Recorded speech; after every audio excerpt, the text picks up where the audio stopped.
Sejam bem-vindos, buscadores, a mais um vídeo aqui do nosso canal. E hoje a gente está com um tema controverso, muito confuso, que muitas pessoas não entendem, que é o conceito de despertar espiritual. Nesse vídeo você não vai sair daqui sem descobrir se na verdade você já está desperto ou não. Mais do que isso, a gente vai desmistificar esse conceito de despertar espiritual. O que é o despertar espiritual? Como saber se a gente é desperto de fato ou não?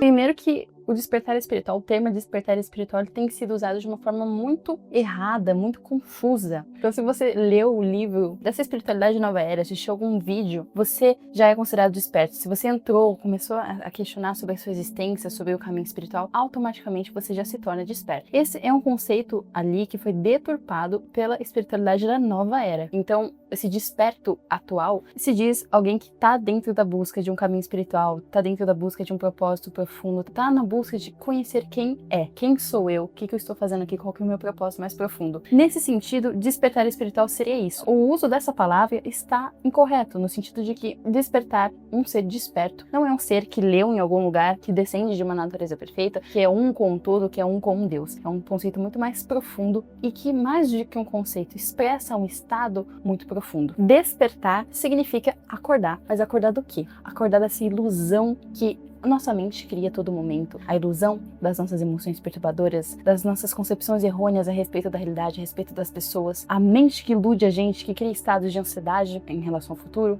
que cria estados de culpa, de depreciação em relação ao passado. Toda essa mente que não para, toda essa ilusão são características de uma pessoa que não despertou. Então, despertar é acordar. Acordar do quê? Dessas ilusões. De forma interna, de forma psicológica, das aflições mentais, dos pensamentos discursivos em excesso que não levam a nenhum tipo de clareza e, pelo contrário, só geram mais sofrimento. E, a nível último, da ilusão do samsara, dessa realidade material que a gente se apega, que a gente vê, que a gente considera como sólida, como real. Quando, na verdade, grandes mestres do budismo, do hinduísmo, vão dizer que toda essa realidade física que parece tão sólida, na verdade, ela é tão ilusória como um sonho que a gente tem durante a noite. Então, um desperto, nesse sentido, é uma pessoa que reconhece a vacuidade dessa própria realidade física, ou seja, que essa realidade aqui é como um sonho, não tem substância, e também está livre dessas aflições mentais, do pensamento discursivo, e mais do que isso, da ideia de que existe um eu inerente, um eu sólido, um eu que não muda. Então, uma pessoa desperta é aquela que reconhece que não há um eu sólido, que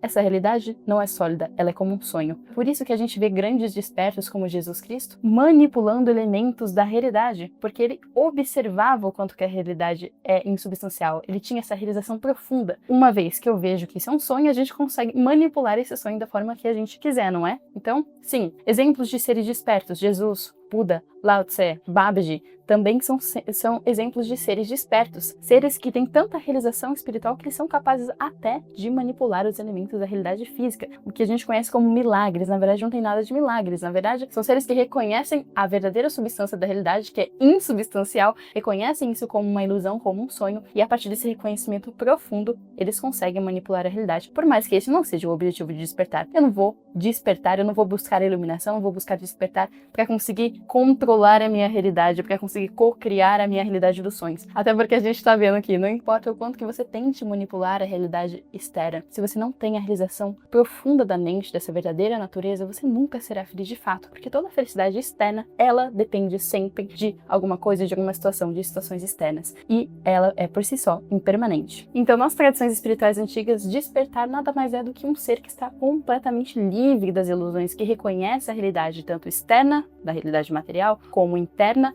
da realidade psicológica, da própria mente, do pensamento discursivo como ilusórias. Ele está livre de aflições mentais, está livre de emoções perturbadoras que a gente já viu na aula de Samsara ali, raiva, ódio, inveja, apego, aversão. Todos esses seres, os despertos, os verdadeiros despertos, estão livres desses tipos de emoções. E agora a gente vem com a questão. Vocês viram um grande contraste do que é o conceito desperto da nova era e a raiz desse conceito, o que é um ser iluminado de fato. Que a gente viu que é Buda, que a gente viu que é Jesus, que a gente viu que é Babaji, grandes seres da humanidade, grandes mestres da humanidade. Algumas pessoas, inclusive, têm experiências com alucinógenos, por exemplo, a ayahuasca, ou mesmo em meditações guiadas determinadas ou tipos de meditações acessam estados alterados de consciência, como até samadhis, estados mesmo diferentes de consciência, e acredito que a partir desses estados elas se iluminaram de alguma forma. Quando a gente vê aqui um ser desperto, é um ser que está totalmente livre das aflições mentais, que vê a insubstância, a ilusão da realidade material e também internamente está totalmente livre dessas oscilações emocionais, dessas aflições mentais que a gente chama de samsara. Isso é um ser desperto. Se você tem essas experiências espirituais, teve samadhi, viu Jesus, viu Buda lá no seu sonho, numa experiência espiritual, teve uma experiência que você sentiu que você era um com Brahma, com Deus, mas voltou dessa experiência, a sua mente continua cheia de pensamentos, você continua manifestando grandes emoções, grandes venenos mentais, como raiva, ódio. Você tem um pensamento, depois tem outro, continua com ansiedade, continua com depressão, continua se sentindo vazio, você não despertou de fato. Você teve uma experiência espiritual ali, só que isso não foi capaz de te despertar. Então, uma pessoa que teve experiências espirituais, não necessariamente, e na maioria dos casos, não é uma pessoa desperta. Então, sonhos lúcidos, projeções astrais, a gente ter lido ali num livro de espiritualidade, ou de pseudociência, de que você é Deus, que você com a realidade, com o universo é um só, isso não é despertar. Isso é você cair em mais uma historinha do seu ego, achando que porque você tem experiência espiritual, porque você desenvolveu poder. Inclusive, buscadores, eu vi até casos de pessoas querendo despertar poderes por despertar poderes, assim, sem nenhum objetivo específico. Então, todo esse tipo de coisa, porque eu tenho poder de manipular a realidade, porque eu faço projeção astral, vou ver não sei quem durante a noite. Isso não tem nada de espiritual de fato. Então, é só uma mente samsárica, uma mente ali repleta de ilusões, brincando com as ilusões, mas ali não tem nenhum tipo de realização, nenhum tipo de despertar espiritual profundo de fato. Todas essas experiências místicas de projeções astrais, sonhos lúcidos, esse tipo de coisa, elas ainda estão condicionadas pela mente comum, pelos 5 sentidos. Elas não conseguiram penetrar na natureza última da realidade, que a gente chama de mente búdica, a gente chama de iluminação, a gente chama de nirvana, a gente chama de paraíso. Mesmo essas experiências que parecem tão transcendentes, elas não foram capazes de penetrar nessa natureza profunda. E como que eu sei disso? Porque uma vez que um ser desperto, ou um ser que é um praticante espiritual, ele penetra nessa realidade, a mente dele não volta mais. Por isso que se tem um processo de treinamento da mente, onde a gente desenvolve estabilidade. Para uma vez que a gente acessa essa natureza da mente, a gente tem que mantê-la sempre. A gente tem que manter esse estado de pureza da nossa mente. Então, grandes mestres, eles têm essa capacidade, que a gente chama eles de seres despertos. Então, nesses seres já não se manifestam aflições mentais como nós. Esses seres, eles escolhem quando eles pensam ou não. Se eles não precisam pensar naquele momento, eles simplesmente descansam no estado natural da mente deles, sem nenhum tipo de perturbação. Não é como nós, que a nossa mente parece um braço que tem vida própria, que a gente quer que ele pare e ele continua falando, ele continua se mexendo o tempo todo. Então, o ser desperto, ele tem total liberdade nesse sentido, ele está livre de aflições mentais, ele está livre dos pensamentos discursivos, que é como um rio descontrolado. Em estados maiores de realização, o despertar último de fato, esses seres, eles até escolhem quando eles vão pensar ou não. Em níveis menores de realização espiritual, ainda existem mestres que eles têm um fluxo de pensamentos, mas eles são totalmente não identificados com esses pensamentos, mas não porque eu estou me esforçando para não me identificar com os pensamentos. Isso acontece como uma forma espontânea da realização deles. Então, só ter lido no livro que a gente tem uma natureza perfeita, por mais que a gente tenha natureza búdica, natureza iluminada, não faz com que a gente acesse isso, não faz com que a gente seja desperto. Para termos o verdadeiro despertar, que é esse estado que eu descrevi aqui, além de todos os conceitos, além até dos 5 sentidos, é um estado totalmente além que o intelecto ele não consegue penetrar, porque ele é o próprio obstáculo para acessar esse estado, o eu, essa ideia de eu, um eu sólido, é o próprio obstáculo para acessar esse despertar. É preciso seguir um caminho estruturado, onde a gente vai dissolver essa mente conceitual, onde a gente vai dissolver esses venenos, de forma a manifestar essa natureza perfeita. Não manifestá-la, mas desvendá-la, limpá-la de tudo que impede a gente de perceber essa natureza que já existe, já está presente. E esse não é um processo que você lê um livro, você tem essa realização. Não é um processo onde você meditou 2 meses, você vai ser iluminado. Não é um processo onde eu decido, aqui vou focar na minha respiração durante 5 anos e vou me iluminar. Isso não é suficiente para despertar alguém. É um processo estruturado, é um método que leva uma vida inteira. Inclusive, existem tradições espirituais que falam de vidas e vidas para atingir esse despertar verdadeiro espiritual. Então quer dizer que eu não sou desperta e eu não tenho valia nenhuma? Eu tá buscando a espiritualidade, eu tá buscando um caminho espiritual? Quer dizer que eu sou tão comum quanto qualquer outra pessoa? Não. Se você está buscando um caminho espiritual, você não é desperta. não é desperto, mas você é um grande buscador. Isso por si só é uma tendência maravilhosa. Muitas pessoas nunca se perguntam o que elas estão fazendo aqui, qual que é o propósito na vida delas, quem elas são. Então, de você ter essas tendências de se perguntar, de buscar, mesmo que não encontre, às vezes, um conhecimento profundo em relação a isso, e acabe ouvindo, como eu já ouvi muito antes, tendo acesso a uma espiritualidade superficial, que só ensina cocriação, só ensina manifestação de desejos, que não traz nenhum tipo de preenchimento real, você é um buscador. Você tem essa tendência maravilhosa dentro de você. Então, você é um buscador espiritual. Por isso que eu chamo aqui vocês todos de buscadores, porque todos nós somos buscadores. Não somos iluminados, mas estamos buscando esse caminho, estamos trilhando este caminho muitos aqui também. E olha que maravilhoso quando a gente reconhece que a gente ainda não é desperto, que a gente ainda não é iluminado. A gente pode ter um espaço confortável para a gente conseguir reconhecer que temos falhas, que temos sombras, que temos obscurecimentos, que temos venenos ainda a trabalhar. A gente não precisa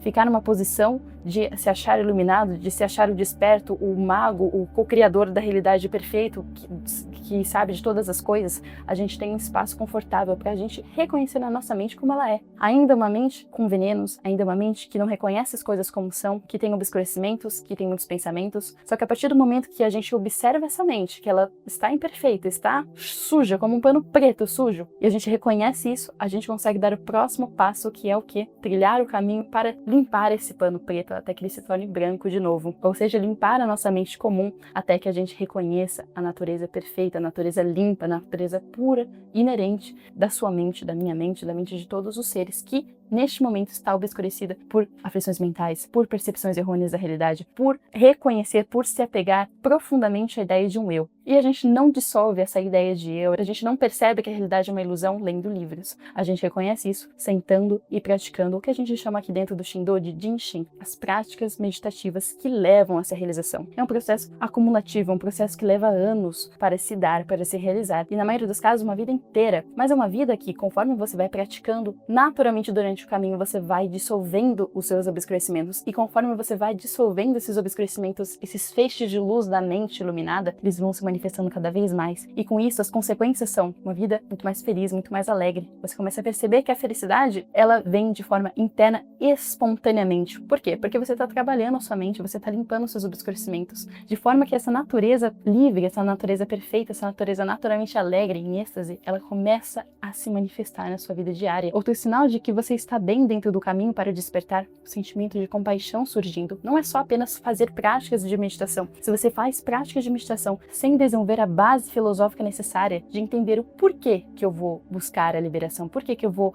buscar o caminho de despertar. Primeiro, porque eu tenho um problema, que é o samsara, que são as aflições mentais que eu sofro, e que não só eu sofro, todos os seres estão sofrendo com isso. E eu começo a praticar não apenas para mim, para eu, Milena, me libertar do sofrimento, mas para que dessa forma, à medida que eu vou amadurecendo a minha própria mente no caminho, eu possa ajudar outros seres a fazer o mesmo, outros seres a purificar as causas do sofrimento que está nessa mente aflita, nessa mente ignorante a respeito da sua própria natureza perfeita, e ajudá-los a criar as causas da felicidade que vem do desenvolvimento de um coração puro, do coração de Juryu, coração da compaixão, bodhicitta que a gente chama aqui. Então, um elemento crucial para o caminho, não adianta sentar, não adianta querer fazer meditação também, sem o desenvolvimento desse coração puro de desejar a liberação para si e para os outros. Então essa é a base do caminho Shindo, o caminho do coração. Por isso se chama caminho do coração. Um caminho onde a gente desenvolve a nossa mente e o nosso coração de forma simultânea, até porque eles são inseparáveis. A compaixão da sabedoria são inseparáveis. Então esse é o caminho que a gente trilha na Renkai, o caminho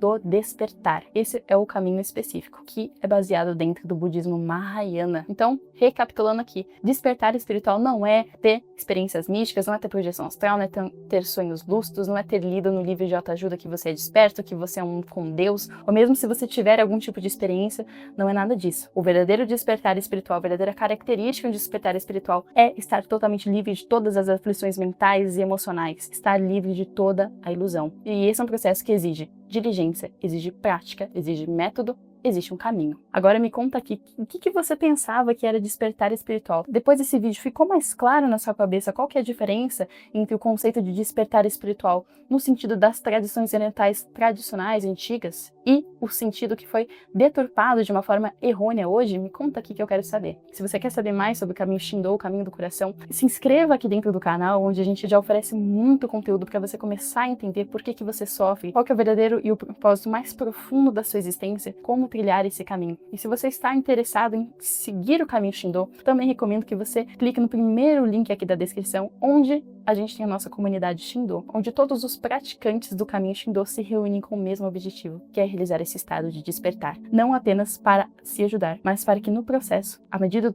que a gente desenvolve a nossa própria mente, o nosso próprio coração, a gente possa ser também uma grande rede de benefício para todos os seres. Que a gente também possa ensinar outras pessoas como conquistar a felicidade que não depende de nada externo. Você também pode seguir a gente nas redes sociais, Instagram, TikTok, que também vai estar aqui na descrição e também vai aparecer na tela, de forma todos os dias você acompanhar mais conteúdo sobre espiritualidade autêntica e profunda. Vejo vocês no próximo vídeo.